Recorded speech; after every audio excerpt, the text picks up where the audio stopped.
Bien, buenas tardes. Son las 6 en punto. Vamos a dar inicio. Le doy la más cordial bienvenida al doctor Sosa en esta última sesión de las jornadas virtuales de salud mental. Bienvenido, doctor Sosa. Bienvenidos a todos. Para cerrar en esta ocasión con pues un tema y una especialidad muy importante, ¿no? Que es el tema de la psiquiatría. Quiero presentar al doctor Sosa, doctor José Emanuel Sosa Hernández. Es médico cirujano por la UNAM, psiquiatra por la UNAM, el IMSS. También es médico psiquiatra del Hospital de Traumatología Magdalena de Salinas, IMSS. Además, es coordinador médico de programas Salud Mental y Psiquiatría, SCGM, subjefatura de Hospitales Generales, IMSS. Es docente de Salud Mental y Medicina Psicológica en la Escuela de Medicina Saint-Luc, Alliant International University, México. También es miembro del Comité Técnico de Evaluación y Seguimiento del Proyecto de Fortalecimiento Directivo de los Servicios de Salud en el IMSS, y también es coordinador médico de programas Salud Mental y Psiquiatría, coordinación de planeación e infraestructura médicas, dirección de prestaciones médicas del IMSS. El doctor Sosa tiene un gran currículum y mucha experiencia en este tema de la salud mental y particularmente en el tema de la psiquiatría, la medicina en general, ¿no? Le doy la más cordial bienvenida, doctor Sosa, y bueno, le dejo el micrófono para que cerremos con broche de oro y muy agradecidos con usted. Adelante, doctor. Al contrario, Gustavo, gracias como siempre a ustedes por la invitación. Gustavo Nava, a Jesús Castillo, a todo el grupo que conforma Invención de la Mente. Y bueno, ya casi estamos a punto de hacer una tradición, estas actividades relacionadas con el Día Mundial de la Salud Mental. Y siempre tengo la oportunidad de que consideren mi participación de manera tal que pueda compartir con todos nuestros asistentes, ya sea de manera presencial o de manera virtual, como lo es ahora, para tener una información precisa sobre las condiciones en las que se encuentra la salud mental en México y en el mundo. Les quiero decir que en el pasado, en los coloquios anteriores, casi siempre buena parte de mi trabajo para presentarme con ustedes, y por ahí hay alguna presentación que utilizamos en el 2018, era tratar de hacer una relación de cuáles eran las condiciones de salud mental en el país justo en una fecha como esa. Y generalmente lo hacíamos así, trataba de despertar el interés en todos aquellos que se encontraban en la reunión o que participaban en la reunión, de continuar trabajando y relacionándose con los aspectos de la salud mental.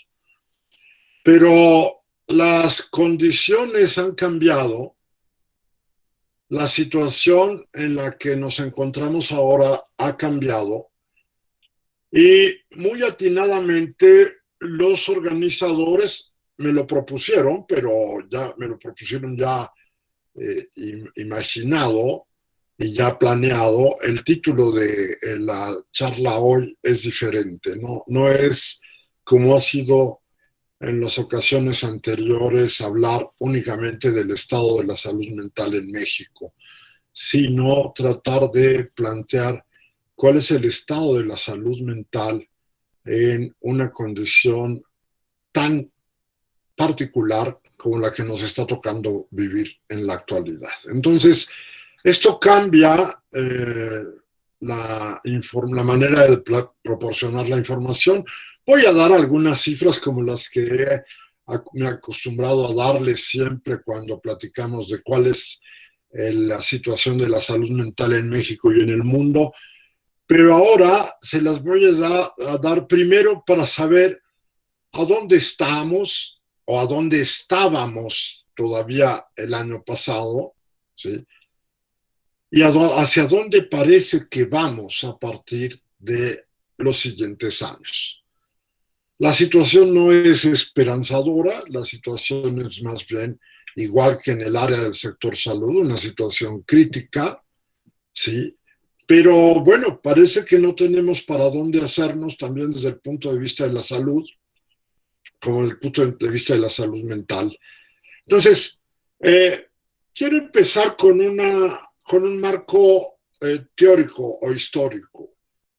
Estamos en medio de una pandemia, en medio de la epidemia más severa que haya caído sobre los seres humanos en los últimos, ¿qué les gustan? 500, 600 años.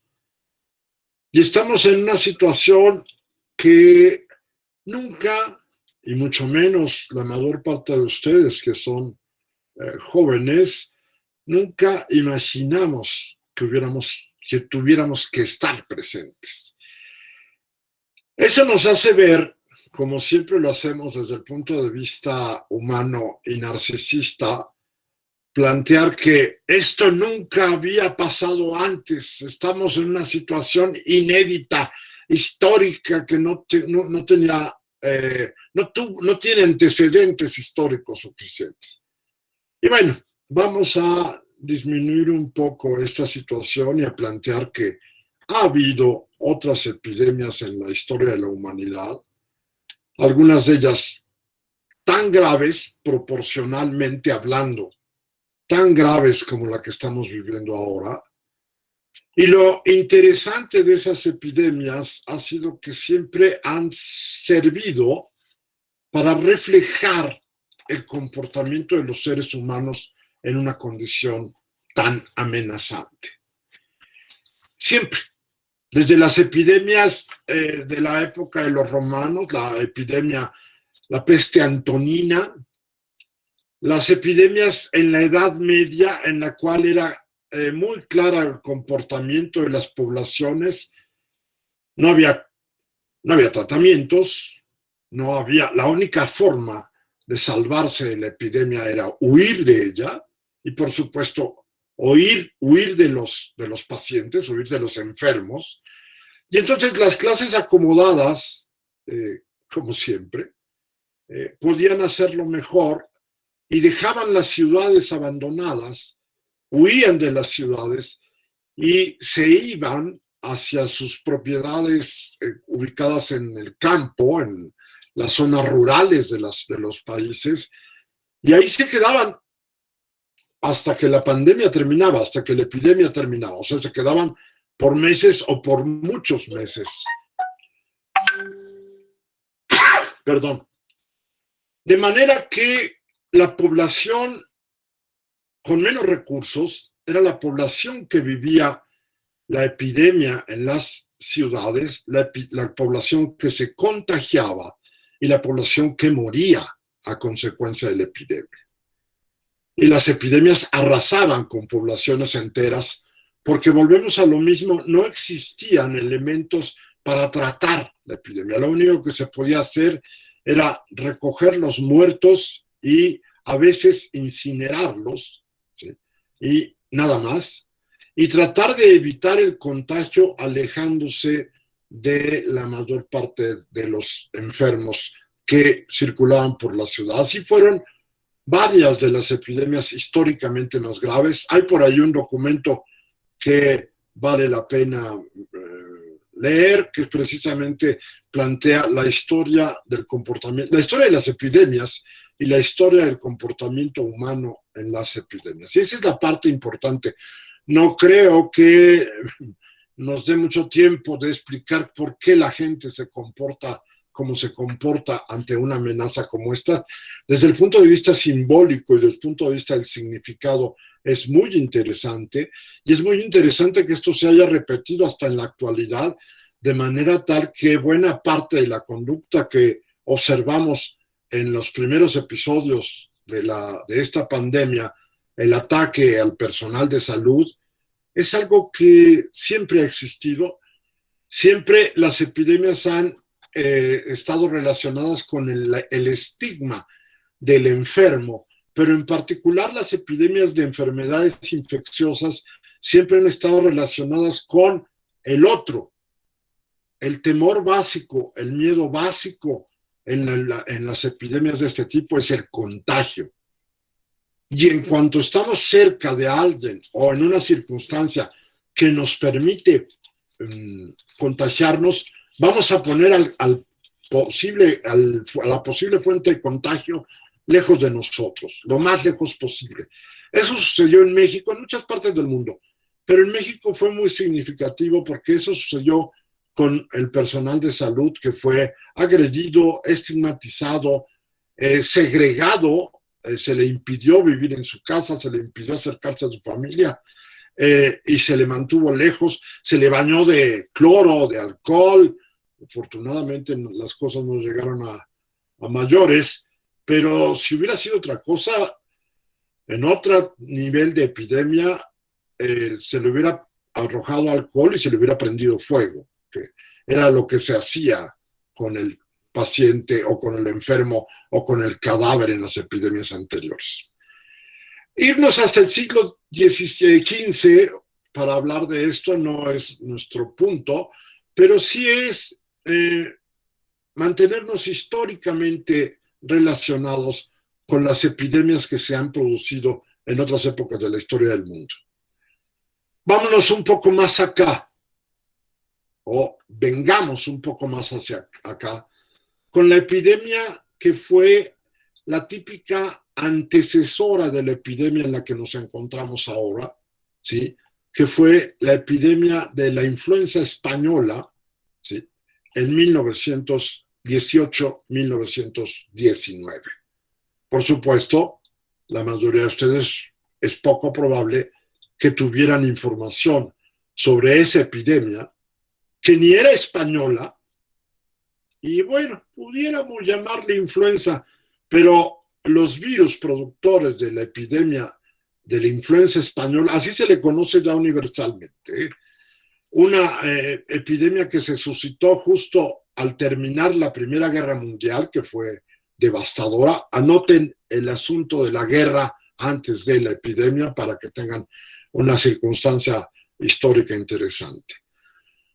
Bueno, la epidemia de influenza española, o Spanish flu, como le dijeron los norteamericanos, es el antecedente más cercano a nosotros. Fue la epidemia del siglo XX.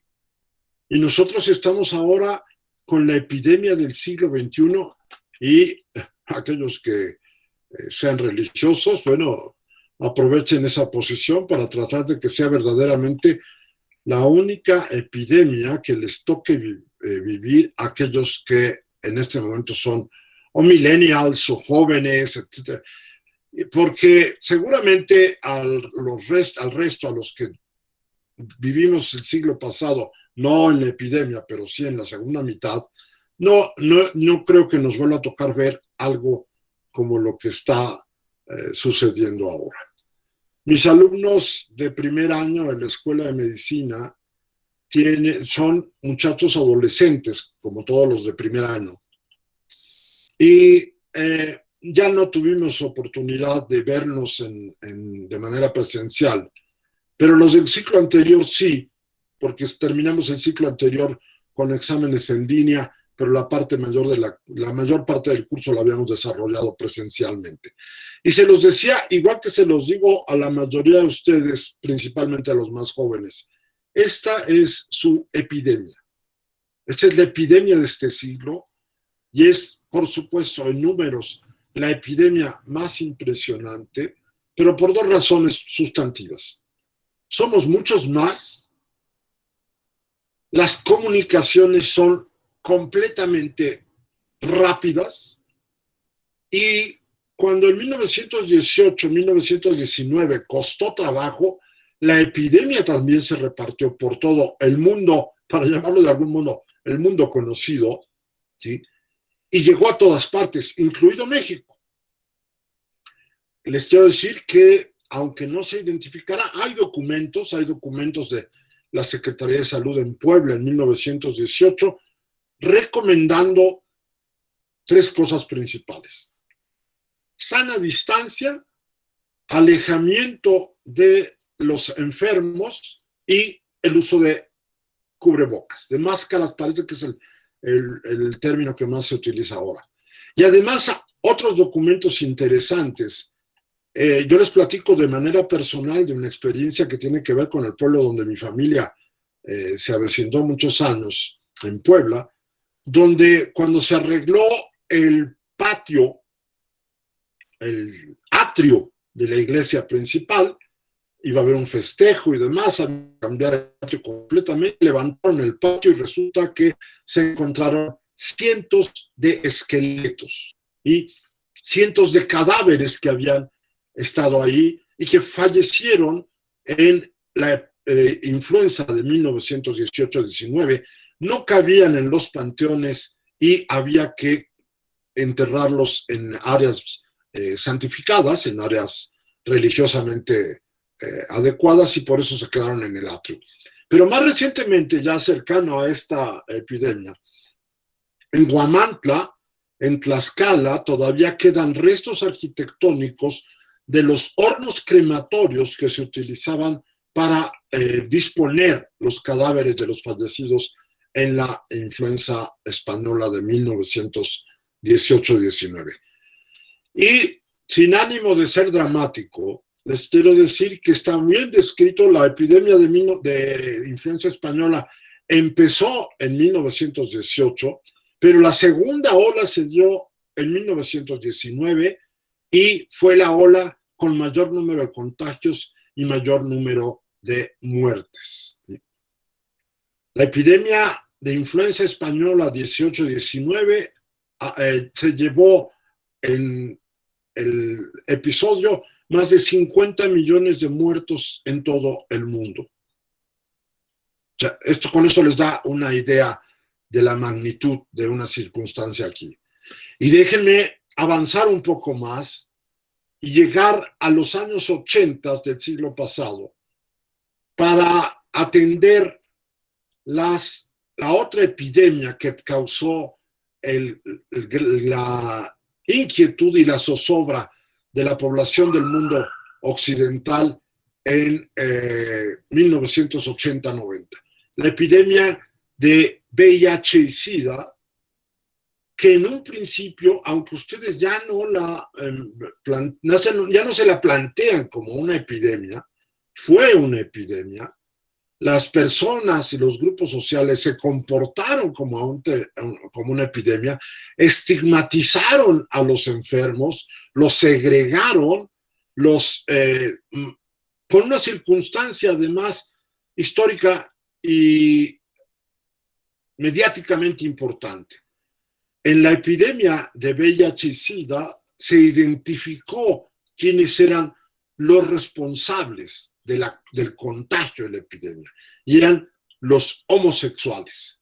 Y a partir de eso también se creó el estigma hacia los homosexuales y fueron maltratados en esa condición de epidemia. Pero no, todo el mundo reaccionó ante la epidemia con las mismas formas como reacciona ahora en la salud mental ante la nueva epidemia. Miedo, temor y modificación importante de la dinámica social. Claro, la epidemia de SIDA estaba localizada. Mientras uno no fuera homosexual o no frecuentara el mundo homosexual o no tuviera sexo de un varón sexo con otros varones que no sabíamos si habían tenido sexo con otros varones, bueno, pues uno estaba librado.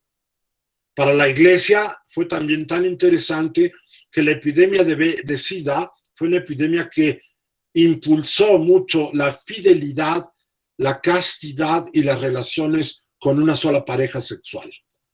Pero el resto era completamente estigmatizado.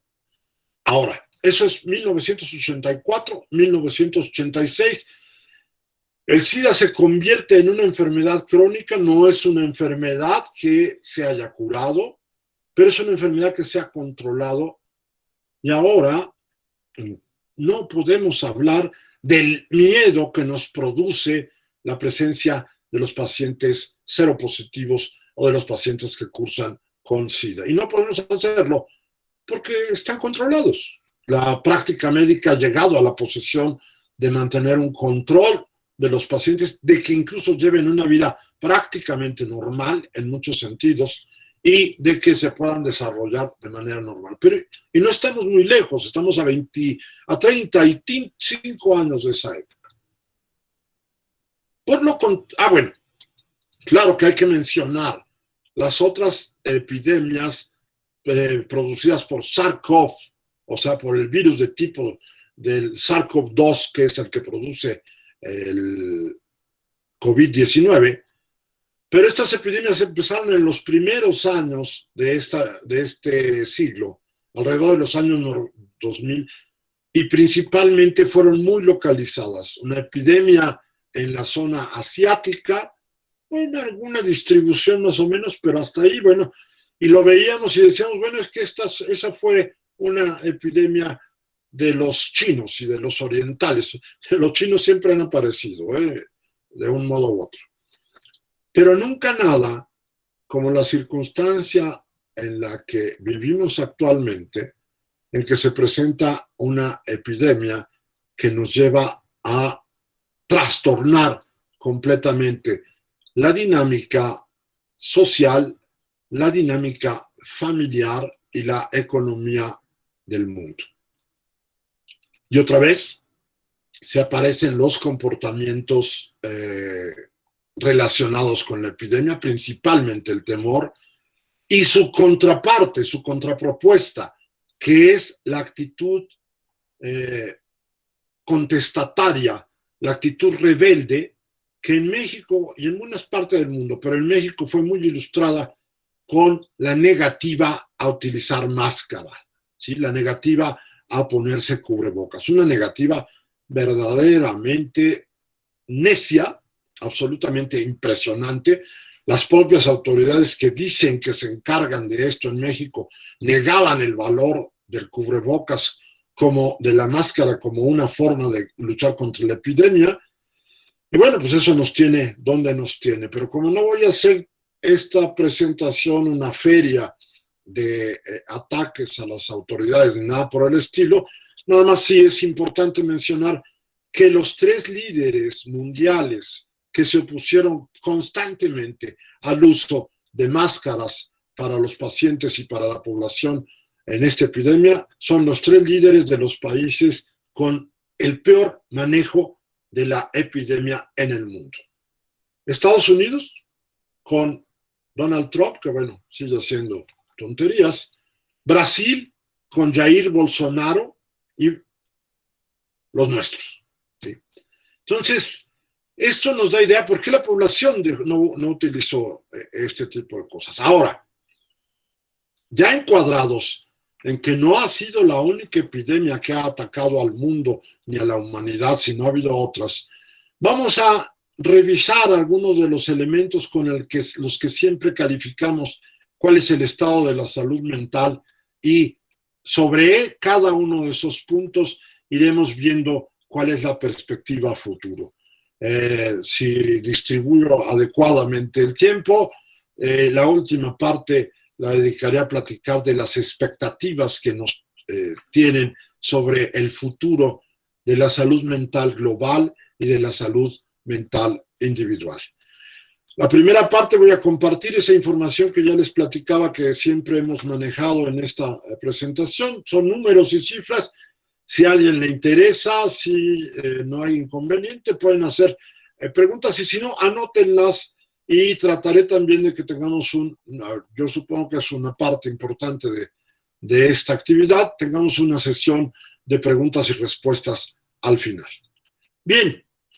Estadísticas de cualquier trastorno mental en el mundo hasta antes de esta epidemia, hasta 2017.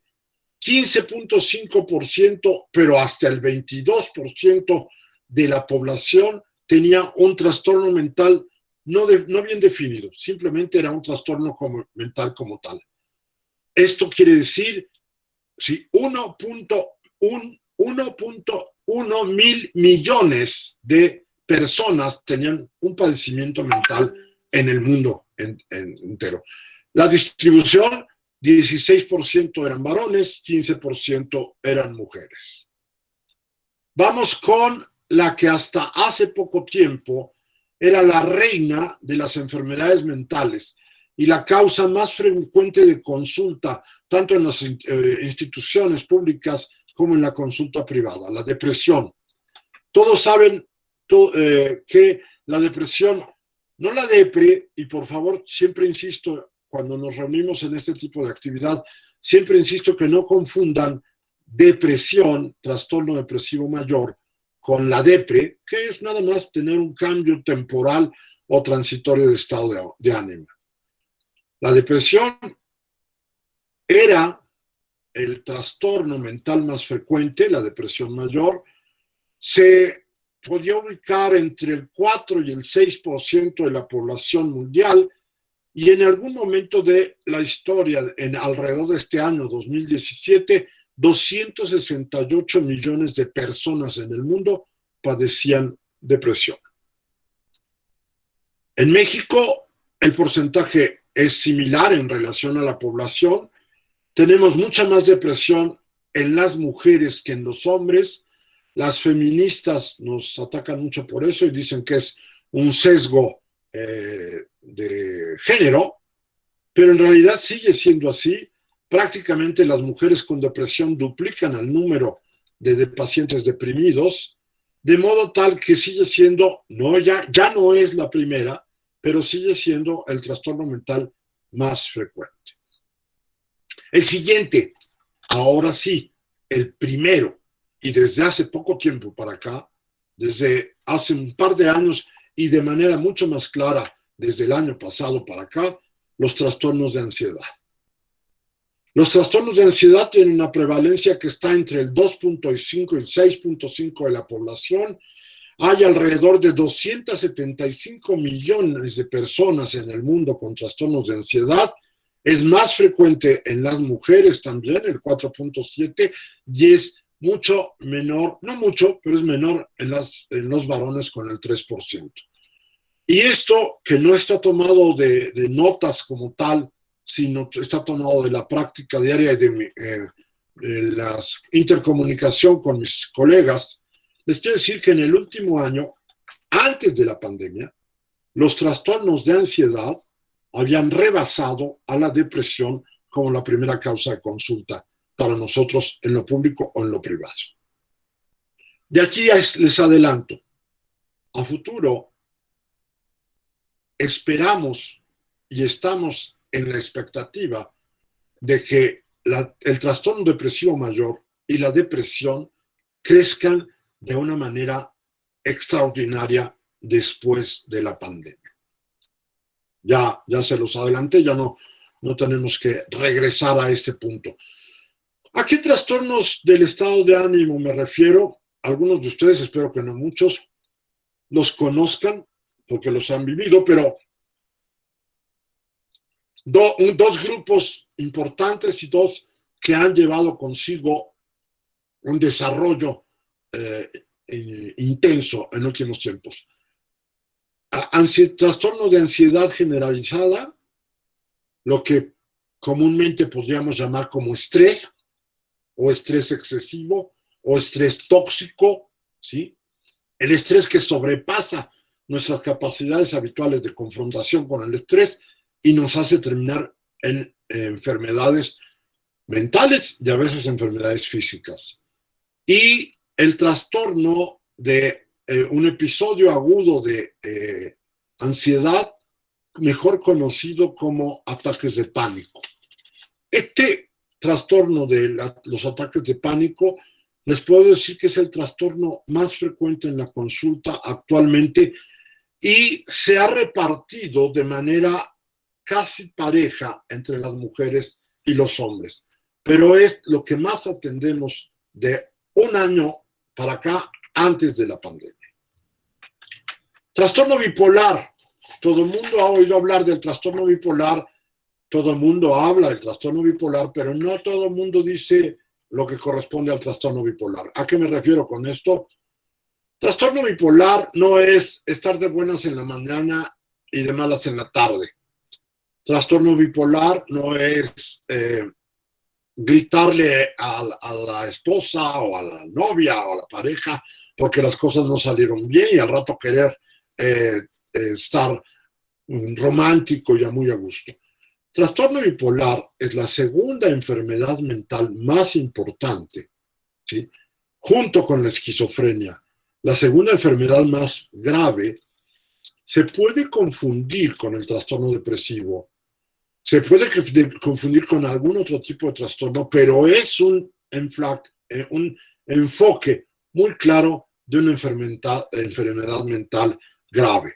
La podemos encontrar entre el 0.4 al 1.5% de la población y en el mundo vivían en ese año 40 millones de personas con trastorno bipolar.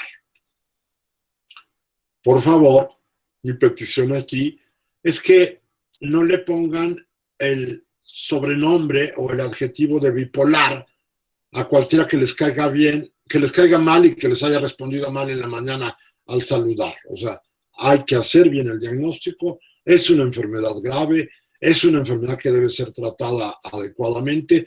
Los pacientes mejoran, los pacientes no necesitan hospitalizarse constantemente, con un tratamiento adecuado mejoran, pero es un buen número. Los trastornos alimentarios, estos han pasado un poco a segundo plano. Y ahora, aunque la incidencia es entre el 0.05 y 0.55 en el mundo, de todos modos tenemos principalmente mujeres, ¿sí?, con anorexia o bulimia que suman en total 10.5 millones de pacientes con trastornos alimentarios. Algunos de ustedes probablemente las conozcan, ya no es tan frecuente. Hay zonas del país en donde esto está más repartido. Monterrey en particular, Nuevo León, el estado, pero Monterrey, tenemos una frecuencia más alta de trastornos de alimentación, principalmente anorexia. Y lo interesante aquí, hablando en el plano profesional, es que la anorexia siempre tiene un elemento muy interesante, simbólico, de desarrollo y de la sexualidad y de la relación materno-filial para su desempeño. Claro, desde el punto de vista médico sabemos que hay neurotransmisores que participan en esto, que hay sustancias, que hay áreas cerebrales que pueden tener que ver con esto, pero todavía sigue siendo algo interesante el hecho de que siempre hay componentes simbólicos en el trastorno anoréxico como una enfermedad importante. Y bueno, llegamos a lo que todo el mundo conoce como la cereza o la joya de la corona en psiquiatría, la esquizofrenia, ¿sí? En la esquizofrenia tenemos una distribución del 0.2 al 0.45%, pero de todos modos en el mundo tenemos 21 millones de esquizofrénicos, ¿sí? No me voy a detener a darles la casuística. La esquizofrenia es más frecuente en varones, prácticamente lo dobla a la frecuencia que se da en las mujeres. Y esto es menos frecuente que las personas que no están metidas en el área de la salud se los encuentren, pero está ahí la enfermedad como tal. Antes se calculaba el porcentaje o la prevalencia era mayor, se consideraba que el 1% de la población de un país podía presentar esquizofrenia, y entonces nos preguntábamos siempre en México, hablando de esto, nos preguntábamos, ¿y dónde está el 1.200.000 esquizofrénicos que nos toca como país? No tendríamos ni dónde meterlos. Tampoco se trata de andarlos metiendo en ninguna parte, pero no tendríamos posibilidad. ¿Por qué sucede esto? Porque a pesar de todo, fuera de las condiciones de la pandemia, a pesar de todo, la población mexicana sí estigmatiza al enfermo mental, sí lo hace a un lado, sí lo mantiene lejos, pero lo tolera. De modo tal que todos los pueblos, en todas las poblaciones de todo nuestro país, siempre hay el loco del pueblo. Con mucha frecuencia, el loco del pueblo del que estamos hablando corresponde al esquizofrénico. Paso a algo más común y menos dramático que la esquizofrenia como tal, y es el trastorno por abuso del alcohol. ¿Sí? No alcoholismo, por favor, no lo llamen alcoholismo, porque alcoholismo solo lo podemos tener hasta... buena pregunta. Ya se metieron hasta la cocina. Me preguntan en el chat cuál es el porcentaje del trastorno límite de la personalidad. Buena pregunta, y les digo porque me salgo unos minutitos y regreso a donde andaba. Estos padecimientos que les esquematizo con estas estadísticas son los padecimientos psicóticos más frecuentes. El trastorno límite de la personalidad es un padecimiento no psicótico. O sea, ¿qué quiere decir esto? A ver si no me desdigo. El trastorno límite de la personalidad no es un paciente que esté loco, aunque por momentos lo parece. Y el trastorno límite de la personalidad cae, si estuviéramos presencialmente les diría, uno siempre tira una línea en psicopatología y dice, de este lado son los locos y de este lado son, pongan de mi mano derecha los no locos y de mano izquierda los locos.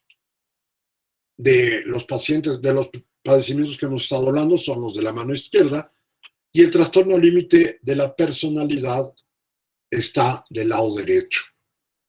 ¿Por qué? Porque cae dentro del grupo de los llamados neuróticos, porque cae en los no psicóticos, aunque su comportamiento a veces es muy severo, y su prevalencia se estima alrededor del 1.5% en la población. Volvemos a lo mismo. Los trastornos límites de la personalidad no los encontramos en los hospitales, a veces los encontramos en la consulta, pero con mucha frecuencia los encontramos en la calle, o entre nuestros amigos, o entre nuestros familiares. No es nuestro tema detallar cuál es la sintomatología clínica del trastorno límite, pero la pregunta es muy oportuna porque es un padecimiento bastante frecuente e importante. Déjenme ir por el alcohol. La prevalencia del alcohol en el mundo sí está entre el 1.4 y el 5.5, de manera que se calcula que en el mundo hay más de 100 millones de personas con abuso del alcohol, donde se puede incluir el diagnóstico de alcoholismo, pero puede empezar a mencionarse como paciente desde el momento en el que hay un abuso excesivo del alcohol. Y es más frecuente en varones, el 1.9% es en varones, el 0.8% es en mujeres. Pero otra observación más que es importante aquí es decirles que en los últimos 5 años las mujeres han luchado por tratar de alcanzar a los hombres en esta estadística. No lo han logrado, los hombres siguen siendo la mayoría, pero las mujeres están bebiendo de manera excesiva. Y aquí, déjenme terminar con la última, que es otras drogas que no tienen que ver con alcohol. Y ahí encontramos una prevalencia del 0.4 al 3.3. Hay más de 62 millones de adictos a otras drogas en el mundo. Es más frecuente en los varones, 1.1 a 5. Y en esta parte puedo concluir con la información que es importante mencionar. Depresión, trastornos de ansiedad y trastorno por abuso de sustancias es el futuro de la salud mental, o más bien de la enfermedad mental después de la pandemia. No lo olviden, aquí empezamos ya a tener información precisa, información sólida. Los trastornos actualmente frecuentes en México y en el mundo, que se van a ver incrementados en el mundo pospandémico, en el mundo después de salir de esto, son trastornos de ansiedad, que ya están ahí, depresión mayor, abuso de alcohol y abuso de sustancias. ¿Por qué les menciono esto en particular o de manera importante? Porque hay que tener información suficiente para tratar de ayudar a las personas de nuestra cercanía cuando les identificamos algunos de estos puntos.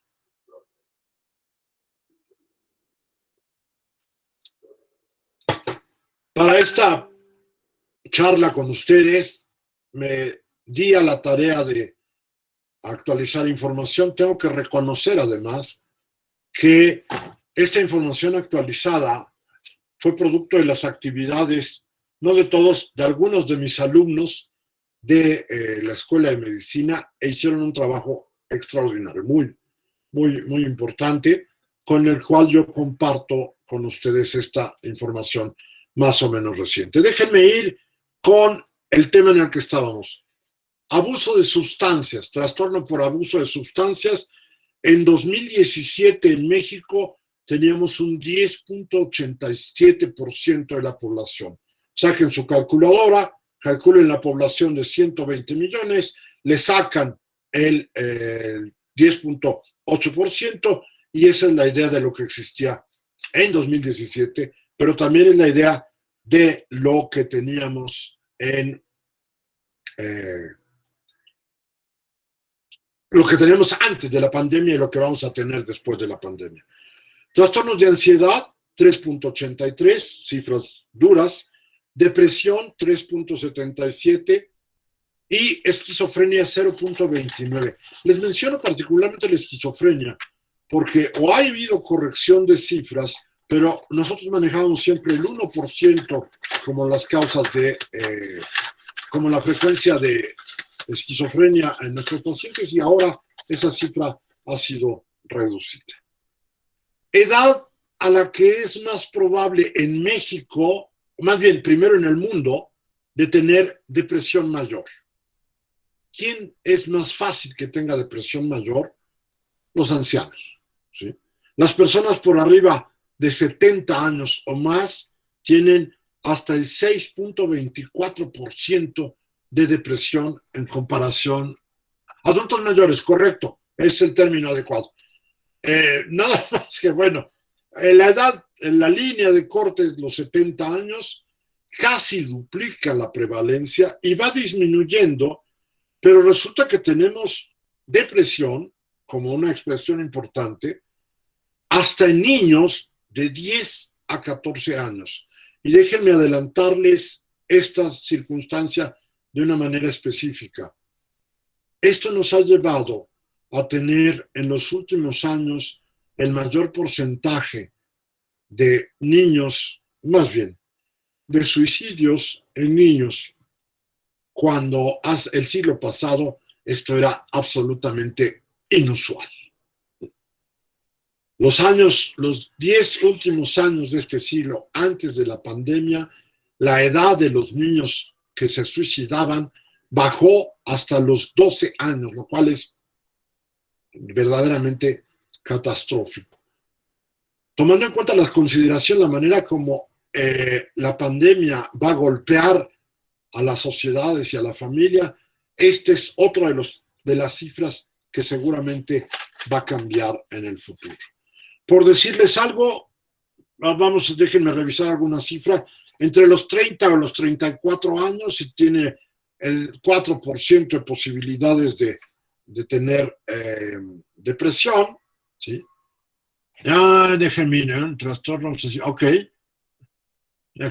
Preguntan sobre el trastorno obsesivo compulsivo. Vuélvanse a mi línea de la mano derecha y la mano izquierda. Aunque la mano derecha están los trastornos no psicóticos, el trastorno obsesivo compulsivo forma parte de los trastornos de ansiedad, ¿sí? Es un trastorno que es muy probable que también se incremente, pero es un trastorno no psicótico. Déjenme darles una referencia cinematográfica para que sepan bien a qué nos referimos con trastorno obsesivo-compulsivo. Mejor imposible, ¿sí? Una película de Jack Nicholson que nos define con claridad lo que es la vida de alguien con un trastorno obsesivo-compulsivo que se cura, según esto, por el amor. No es cierto, lo del amor estuvo muy bien y lo de la escena romántica de la película está excelente, pero los verdaderos pacientes con trastorno obsesivo-compulsivo no se curan porque tengan una novia guapa y que lo quiera mucho, ¿sí? Pero la película es buena, la película es muy divertida y la película es muy ilustrativa del TOC. El TOC, que es como conocemos al trastorno obsesivo-compulsivo, es también frecuente, aunque no está en este grupo de enfermedades que sean más importantes, porque su frecuencia tampoco es tan alta. Me gusta la idea de que vayan haciendo las preguntas conforme vamos cambiando y así me abren la posibilidad, o más bien termino de entender qué es lo que les interesa conocer y con eso podemos continuar. Trastorno bipolar. A ver, déjenme ver. Los alumnos con respecto a consumo de drogas me preguntan que cómo veo los anuncios de la televisión con relación al consumo de drogas. Sin ánimo partidario, simplemente con la experiencia que me da de verdad de muchos años de trabajar en este tema y haber trabajado de manera muy regular con los verdaderos expertos en adicciones en nuestro país, que son los centros de integración juvenil, la campaña actual para tratar de alejar a los jóvenes de las drogas es la peor campaña que me haya tocado ver dirigida a ese objetivo. No tiene nada que ver, porque los adictos que salen en los anuncios, pobrecitos, todos están pésimos, ¿eh? Ok. Los alumnos que están en ese... los muchachos que están en esos anuncios, por supuesto, aparte que es un montaje, no todos los adictos son como ustedes los están viendo en esos anuncios, ¿eh? Es una pésima campaña. Ahora contesto en un momento más esa pregunta que me quedó al pendiente y no la olvido, pero déjenme seguir con el caso del trastorno bipolar. El trastorno bipolar permaneció muchos años oculto o por lo menos escondido para efecto de las estadísticas hasta que los psiquiatras enmendamos el terreno y dijimos, y se los digo como una experiencia personal interesante, muchos pacientes que me consultaron en el pasado por depresión tenían verdaderamente trastorno bipolar. Pero el comportamiento era distinto, el tratamiento era distinto y los pacientes con trastorno bipolar tienen que ser atendidos de manera diferente. De hecho, esto ha permitido que también en los últimos años se vea el trastorno bipolar como la enfermedad mental más importante. Y esta sí, al bote pronto, les contesto esta pregunta que acaban de colocar. ¿Qué hay con las personas que diagnostican como trastorno esquizoide? También es buena pregunta. Y en esta nos hablan... ok, vuélvanlas a sacar para que no se me olvide. Voy con el esquizoide. El trastorno esquizoide es un trastorno de personalidad, no es un paciente esquizofrénico, pero tiene rasgos comportamentales que se parecen a los del esquizofrénico. No se tiene una estadística confiable del trastorno esquizoide porque se le ve poco y se le ve generalmente en la consulta. Caen dentro del grupo de los trastornos neuróticos. Pero les quiero decir que también suele suceder que alguien que es esquizoide en su juventud, en la misma juventud, pocos años después, desarrolle un trastorno esquizofrénico. Y contesto para que no se quede en el tintero. Me preguntan, ¿qué hay sobre el trastorno disfórico premenstrual? También es un trastorno que con mucha frecuencia las feministas nos dicen que es invento de los psiquiatras, en los que a las mujeres en el periodo antes del periodo menstrual, tienen cambios de humor y cambios de comportamiento y conductas erráticas muy importantes. Es un trastorno con base biológica bien establecida, no lo inventamos los psiquiatras, lo descubrieron los investigadores en neurociencias y mejora de manera me faltó, no está completa esa pregunta, me faltó el trastorno de y me quedé aquí. Bueno, termino con el trastorno disfórico premenstrual. Se asocia a cambios hormonales y de neurotransmisores, pero además se trata y se atiende adecuadamente con antidepresivos, pero nada más durante el periodo en el que se desarrolla los síntomas disfóricos. Es un tema amplio, no nos toca como tal verlo ahora, pero es un tema interesante. Bien, me sigo con la depresión, que volvemos al asunto de lo más frecuente. Y los trastornos de ansiedad de acuerdo al género. En el mundo, en México, perdón, trastornos de ansiedad actualmente. Ok, sí, por supuesto, TDA y pandemia. Al final voy a hacer unas consideraciones sobre esos padecimientos. Ok, depresión, ansiedad en en México, el 3.19, depresión 2.79, abuso del alcohol 1.73, abuso de drogas 82, y finalmente con eso termino esta parte. No se les olvide, por favor, plantear que esta es el estado en cómo se encontraban las cosas antes de la pandemia, ¿sí? Y lo que esperamos a futuro es que todos esos trastornos continúen elevándose. Si hay alguna pregunta, hasta aquí podríamos contestar algunas de las preguntas como tal, y si no, me orientaría a hablarles de lo que el futuro, o más bien, tratar de sintetizarles los hallazgos en los que tuve contacto para esta presentación sobre cuáles son las expectativas a futuro. Si no hay preguntas, entonces déjenme compartir. Número 1. Aquí apareció una pregunta. En los casos... Ok. Científicos sociales de buena parte del mundo están trabajando sobre cuál es el futuro de las sociedades en la pandemia. Déjenme compartir con ustedes un concepto que me pareció de lo más importante. Ese concepto es el de plantear que el experimento social más importante que se ha desarrollado en nuestra comunidad mundial a consecuencia de la pandemia es el confinamiento.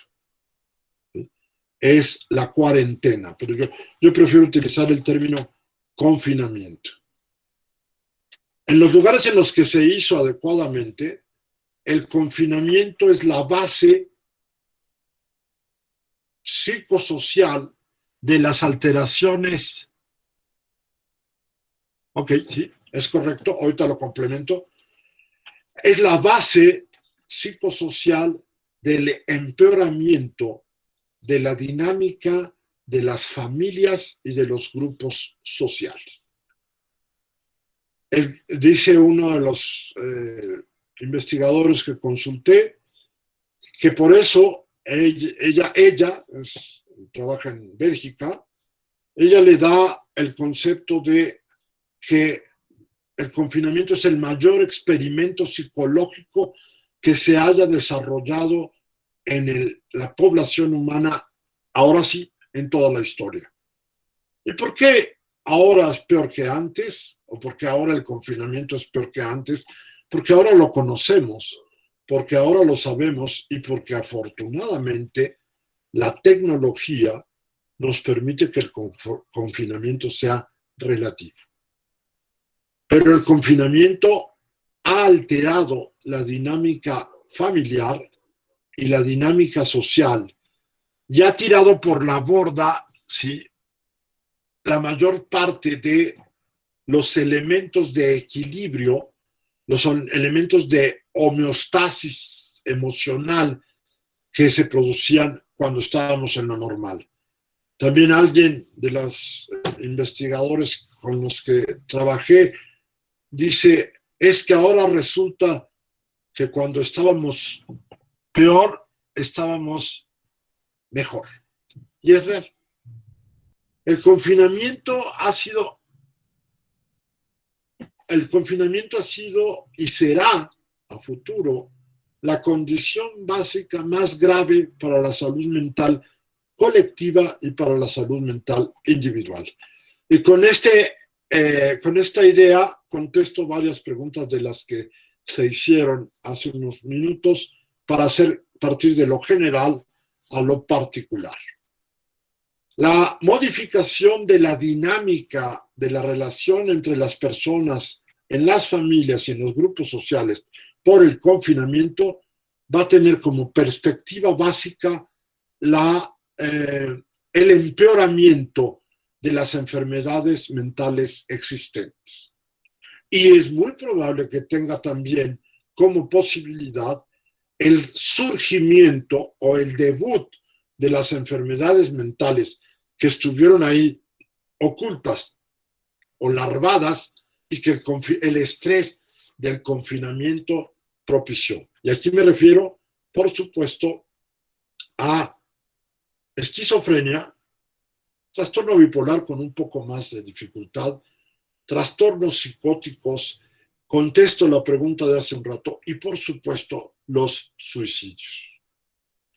Hace 2 años, cuando se presentó también en la conmemoración del Día Mundial de la Salud Mental, la cifra que manejábamos para hablar de suicidio en el mundo era que se producen alrededor, para que tengan una cifra identificada, se producían alrededor de 900,000 suicidios al año en todo el mundo. Cada país tiene sus diferencias regionales, planteadas mucho por la religión, por la educación, por una serie de factores importantes. Pero de los últimos 30 años acá, o sea, de los últimos 10 del siglo pasado y los 20 de este, el suicidio ha incrementado su prevalencia en más de 3 veces. O sea, cuando yo empecé a practicar esta especialidad, encontrábamos posibilidades de un suicidio en un hospital de urgencias cada 6 meses.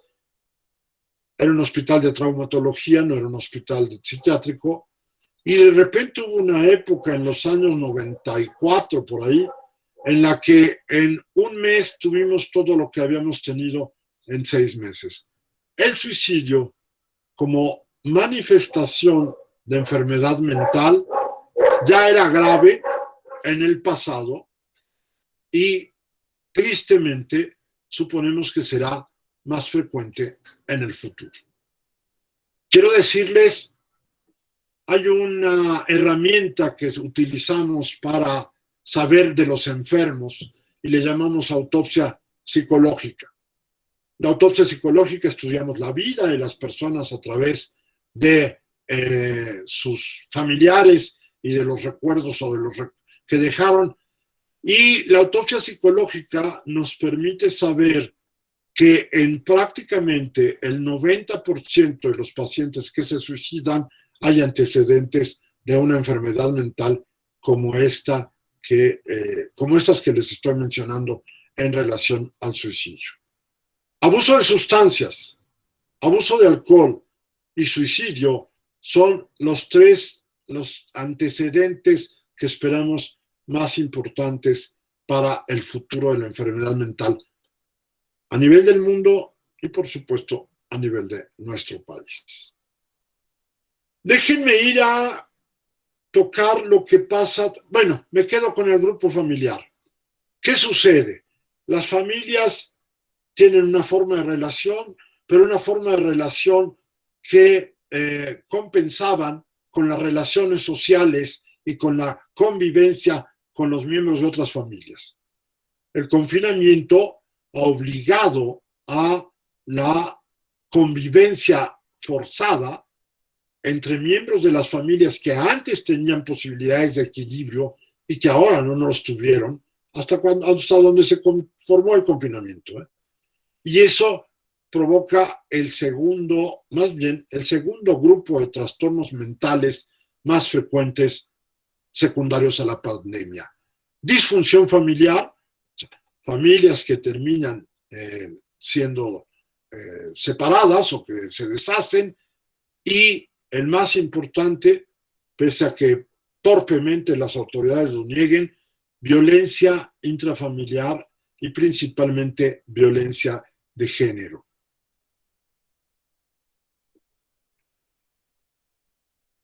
Ese es parte del futuro que esperamos para ese tipo de situación, y es una pena, es una lástima que el Estado ya no cuente con los elementos necesarios para tratar de defender a las mujeres, principalmente a las mujeres, aunque la violencia intrafamiliar a veces incluye a los hombres, pero el Estado no cuenta en la actualidad con los elementos para atender esta situación.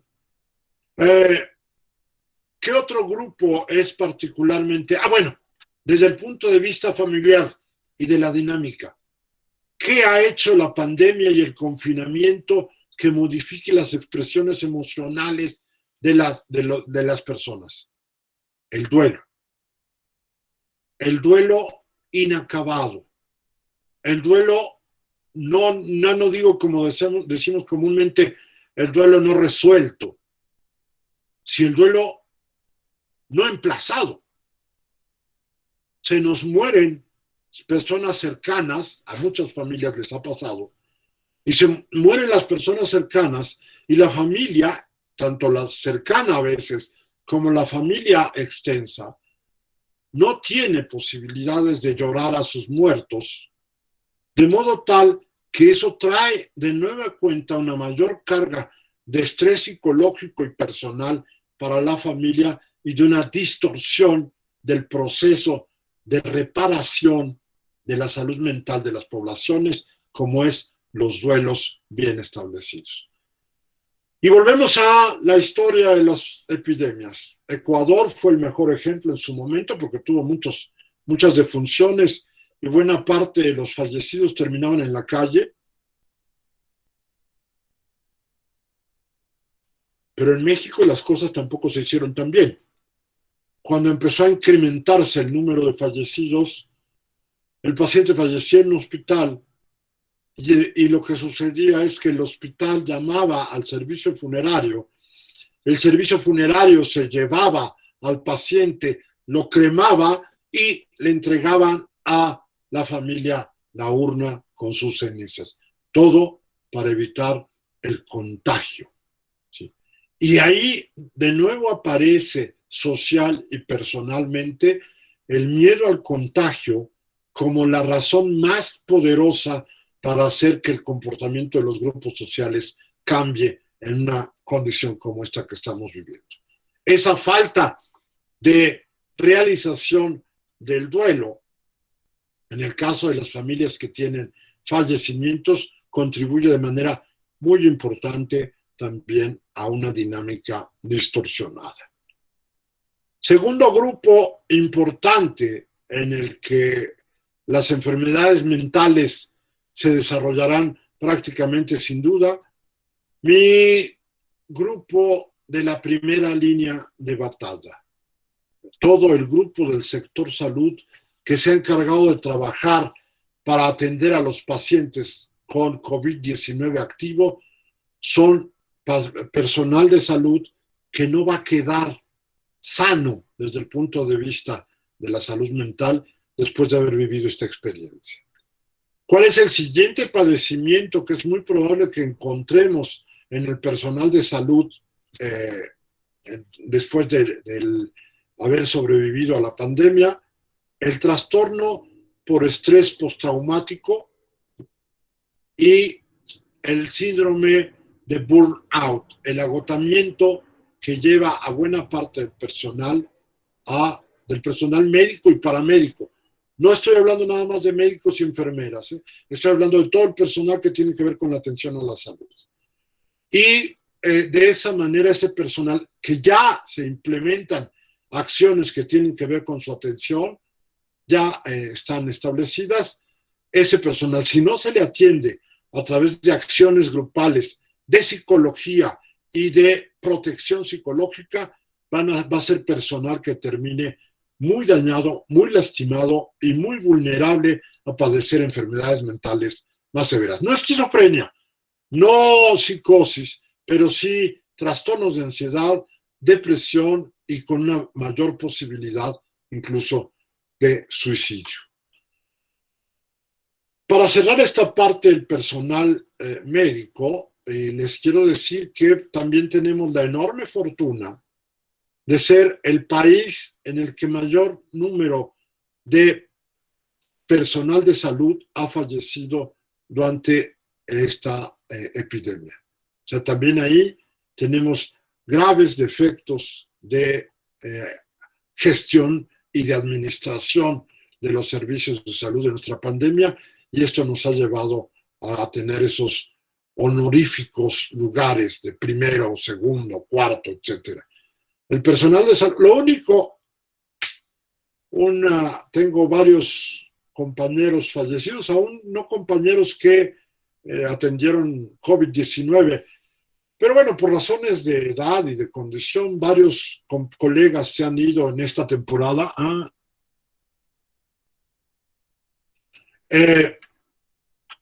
Varios se han ido, es bastante triste, y haciendo a un lado a los que se han ido, les quiero decir que si algo tuvo bueno esta pandemia para el sector salud, fue la revaloración de la actividad y del valor que tienen el trabajo de médicos, enfermeras, paramédicos y todo el grupo que atiende a la salud.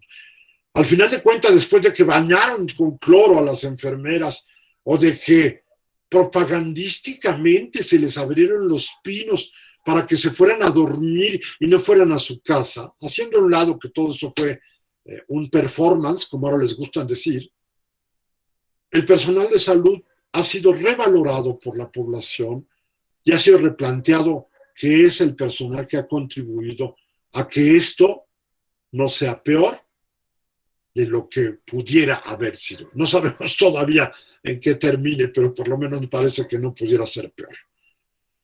Sí, por supuesto que hay un reconocimiento importante, hacían una pregunta en ese sentido, hay un reconocimiento importante del trabajo de los psicólogos. Es más, les voy a decir algo más en este sentido.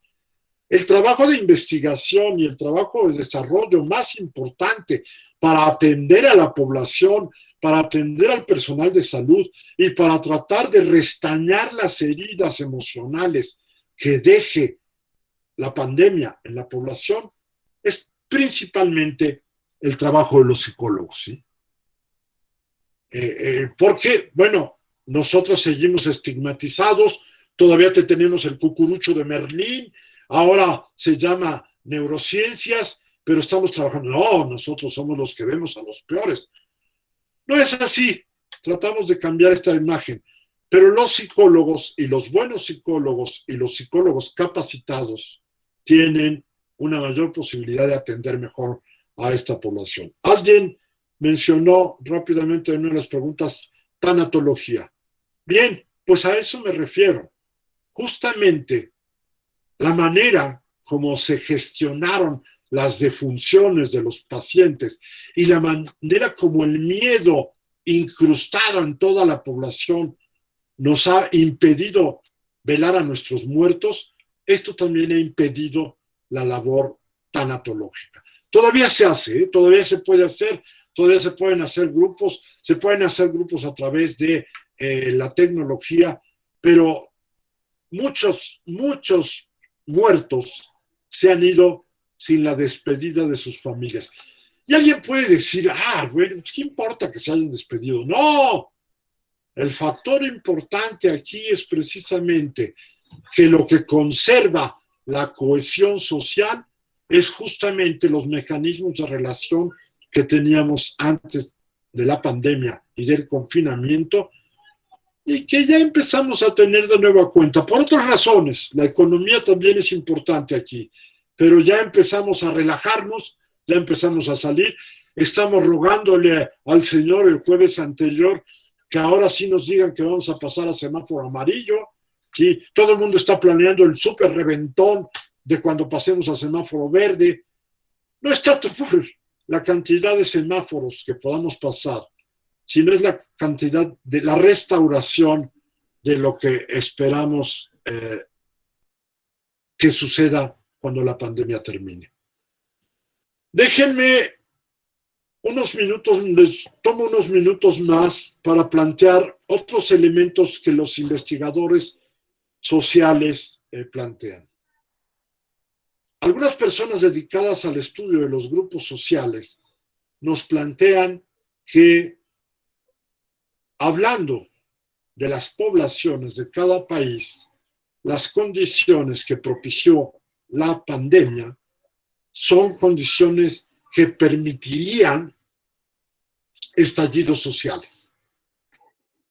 Esto quiere decir movimientos sociales dirigidos generalmente que llevan un componente importante de desacuerdo con los gobiernos en funciones. Pero esta investigadora, Cecilia Barria, especialista justamente en el estudio de estos grupos, plantea que en Latinoamérica principalmente las posibilidades de que las condiciones de disgusto, de desazón y de circunstancias en contra de la convivencia social, que finalmente con esto, si me permiten, puedo tratar de cerrar. El hombre es alguien básicamente social. El confinamiento nos niega esa posibilidad y nos somete a condiciones de estrés muy, muy importantes.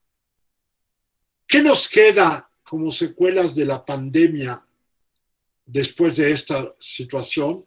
Aparte del temor, que fue lo primero que nos llevó a esto, ansiedad, estrés y tristeza. Hay que trabajar hacia adelante.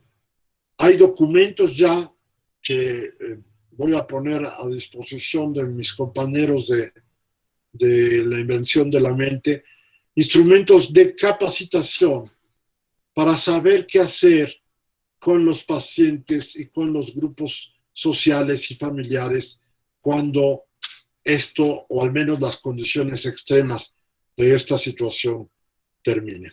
Les menciono por ahí algo que se llama Manual de Primeros Auxilios Psicológicos.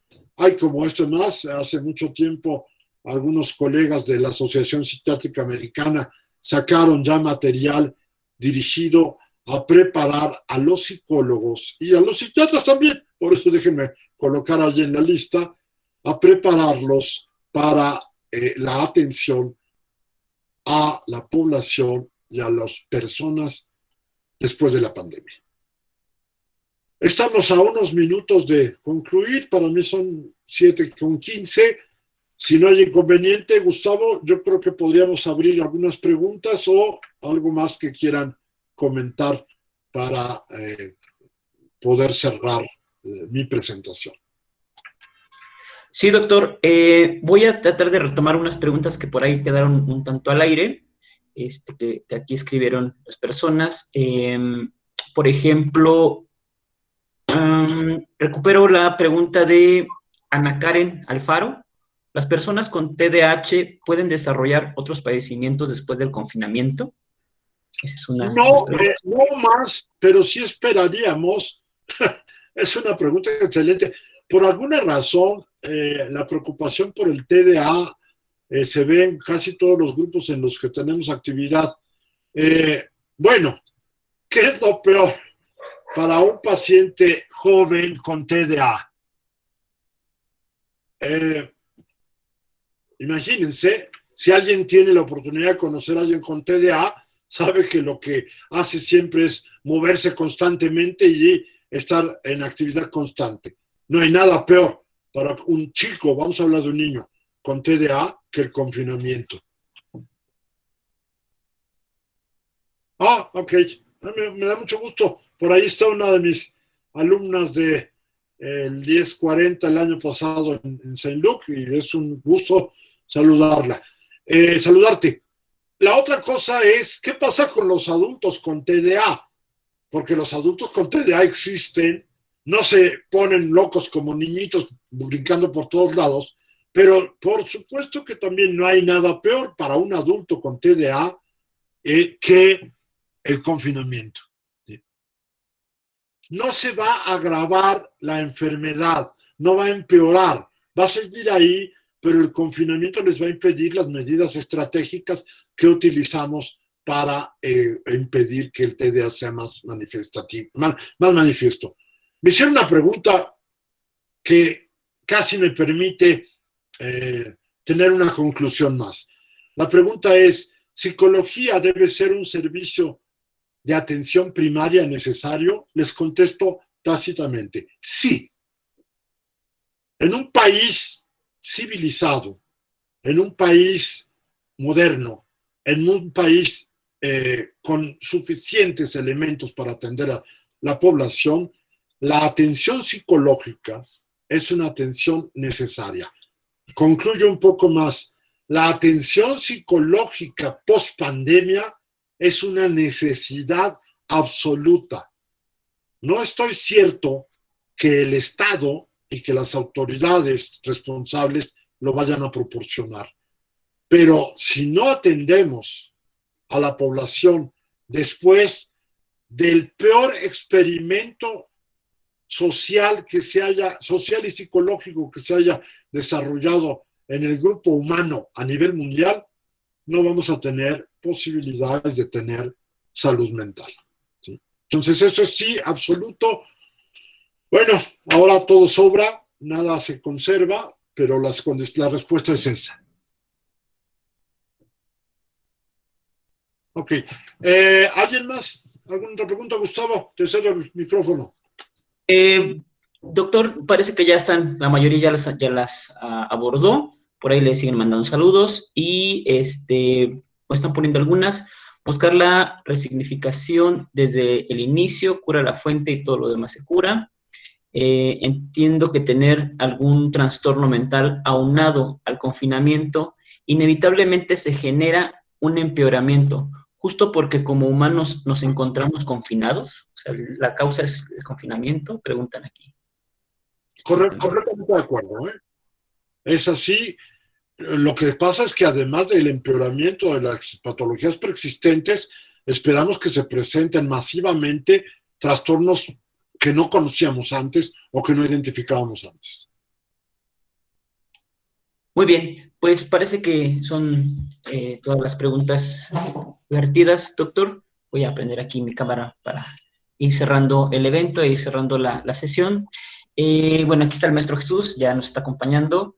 Y bueno, primero que nada, decirles a todos los que están aquí conectados que sigan la invención de la mente, a propósito de lo que está hablando, de lo que están diciendo, sigan la invención de la mente, que nos hemos encargado de difundir la capacitación sobre temas de salud mental. Estamos difundiendo diplomados, cursos, talleres, todo esto para la necesidad de atender todo esto que ya nos explicó el doctor Sosa, que viene tanto en temas de salud mental y demás. La otra cosa que les queremos comentar, y si el doctor Sosa me lo permite, es que quien lo desee puede adelante pedir el número de teléfono del doctor Sosa como profesionista y le podemos hacer llegar sus datos por si requieren consulta. Recomendamos profundamente al doctor Sosa, es un especialista de nuestra mayor confianza, además lo apreciamos mucho y es un amigo que queremos mucho.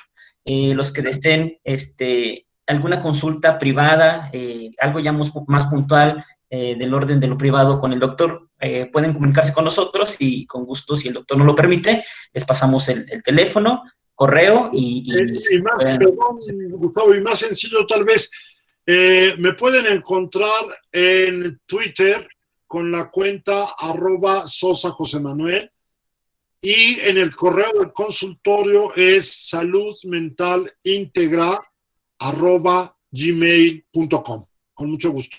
Y el teléfono, por supuesto, el teléfono que uso regularmente, el teléfono celular y el WhatsApp es 55 15 10 11 40. Muy bien, pues estamos aquí ya anotándolo. De todos modos, les avisamos que estas conferencias vamos a subirlas a YouTube para que tengan acceso a todos.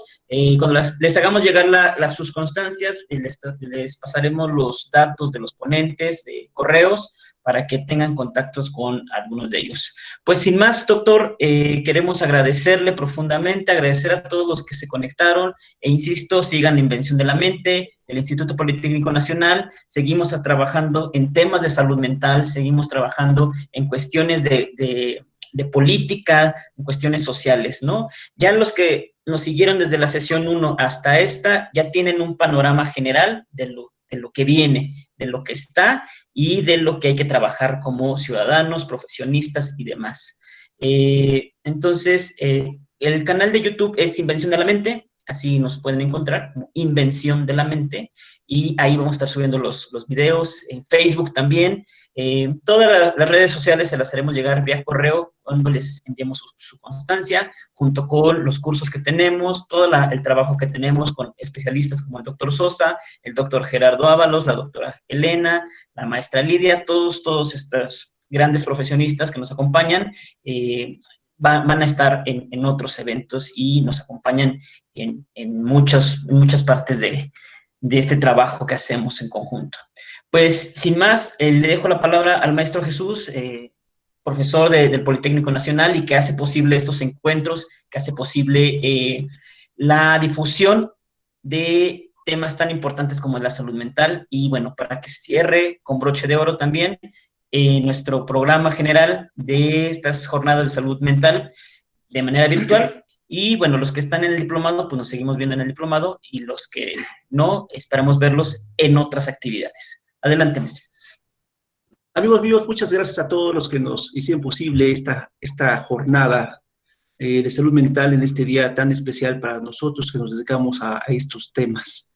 Doctor, como siempre, mi más sincera consideración, un fuerte abrazo, como siempre. En nombre del Instituto Politécnico Nacional, le damos la más cordial de las gracias profundas, ¿no? Haremos más actividades, como bien lo saben. Les comento rápidamente que el próximo año, lo que pasa es que hace 2 años y hace un año hicimos un coloquio sobre salud mental donde participó el doctor Sosa.